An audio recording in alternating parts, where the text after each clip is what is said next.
Parenting does not only mean bringing a child into this world and providing for their basic needs. Kids need to feel the love and presence of their parents and have a secure attachment with them. Ignoring the importance of a healthy parent-child relationship can greatly impact the child's behavior towards their parents and people around them.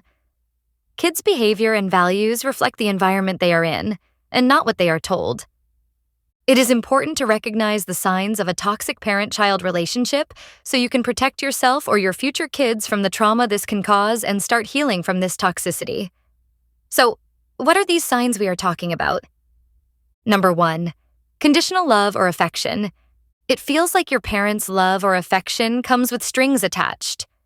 You are only seen if they gain something from you or what you do, like obedience, financial gain, or you make them look good to their friends. You are made to feel like you have to earn their love by making them feel good, and not given freely because you are their child. You feel like you exist to make them happy. With this toxic relationship, you feel afraid of going against their will or failing at something because they might disown you.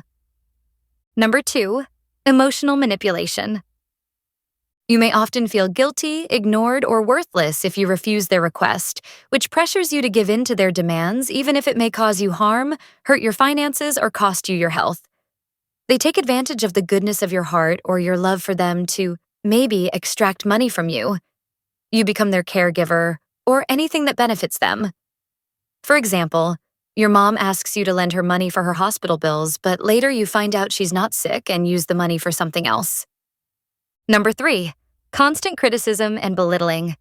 You often feel small and have no self-confidence due to constant criticism or belittling from your parents. They make you feel like your small wins and achievements are insignificant to be proud of. They may question or belittle your career choice and say that there are better ones out there, criticizing the way you dress, or saying you have no talent, so stop trying and do something else instead. Maybe when you were young, you often got scolded even for small mistakes you made. Number 4, overbearing control and overparenting. As a child, you may not have been allowed to make decisions as simple as choosing what to wear, what sports or hobbies you should have, who to be friends with, etc. They decide for you. Even as an adult, your parents may not respect your autonomy and try to control your life decisions. They would want you to consult them first and be the ones to have the last say on anything. They even meddle with your romantic relationships or married life, which often causes more problems. Number 5, neglect or emotional unavailability. You may be living in the same house as your parents, but it feels like you are worlds apart. Your family may look normal to others because they provide you with your basic needs, but just enough to tick the boxes of being a responsible parent. But there's no emotional bond, and you feel detached. No deeper conversation. They seem not to care much about how you feel, your interests, or your hobbies unless it is aligned with theirs. Number 6, blaming and shifting responsibility. They blame you for the results of their actions, and you feel like they were never wrong or did not make mistakes. For example, if a child grows up feeling emotionally distant from their parents due to a lack of emotional support, these toxic parents blame their children for it, saying that it is because they're just ingrate children for not loving or respecting their parents after spending a lot of money sending them to school or feeding them when they were young. Number 7, enmeshment or lack of boundaries. Your parents have little to no respect for your personal space, your privacy, or your autonomy as an individual. They enter your room and pry into your personal belongings, read your diaries, text messages, or letters. You may have become their confidant when you were young. They tell you their marriage problems, their relationships at work, or things that kids should not be dealing with. Toxic parents often see their children as an extension of themselves and may force their children to fulfill their failed dreams. They feel threatened if you hint or show you want some independence and to be your own person. Number 8, favoritism or comparison. Your parents are always comparing you to your siblings or any other person your age. You may often hear them say, "Why can't you be like them?" Or your parents may often praise other kids or your siblings and make sure you hear it, which makes you question yourself why you're not treated the same. Number 9, using fear or intimidation. Some parents resort to yelling, threatening, or even physical violence if you disobey them. They may yell at you in front of your friends or relatives to embarrass you, threaten to tell classmates how ungrateful you are, or stop financial support because you upset them. Number 10, You feel small, guilty, or anxious around them. So, because of all these toxic signs we've talked about, you might find yourself dreading being around your parents. There's always drama, you're constantly dealing with their problems, or you just feel small and insignificant because of their insults. You might avoid talking to them or seeing them altogether. And then you feel guilty about it, like you're a bad person for feeling this way.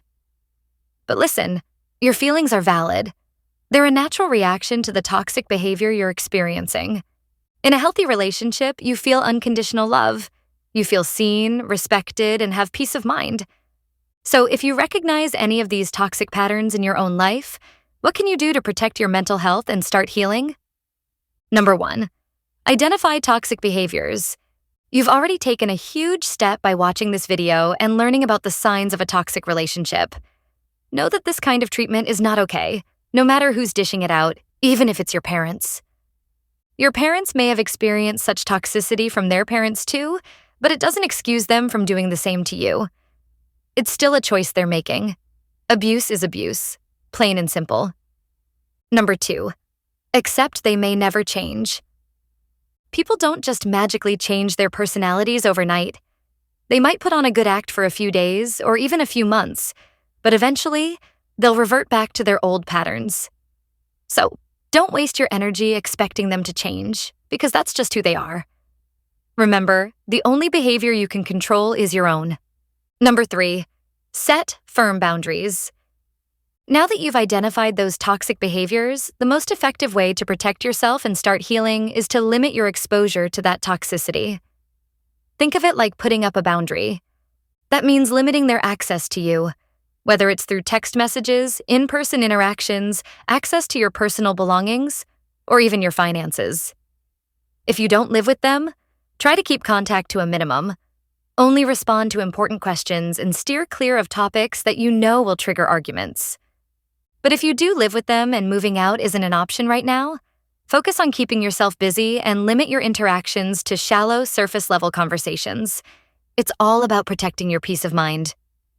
Number 4, prepare for backlash. Once you start setting those boundaries and limiting their access to you, they're going to notice. They're going to see that you're changing, and they're probably not going to like it. So, prepare yourself. You might hear some mean words, guilt-tripping tactics, or in some cases, even experience physical violence. But even when they react this way, don't give up. Stand firm in enforcing your boundaries. If they can't accept and respect the limits you're setting, it might be best to cut ties with them altogether. Number 5, build a support system. Connect with other people who understand what you're going through. Join support groups, either online or in person, where you can share your experiences and hear from others who've been there. Talk to trusted friends, a partner, or even consider seeking therapy from a psychologist. They can provide professional guidance and support. Number 6, reparent yourself. Give yourself the love and care that you might have missed out on as a kid. Put yourself first. If you weren't celebrated for your little wins back then, celebrate them now. Praise yourself for all the good things you've done. If you struggle with saying no, start practicing. It's okay to say no to things you don't want to do, and you don't owe anyone an explanation. This whole process is about retraining yourself and undoing the trauma that those childhood experiences caused.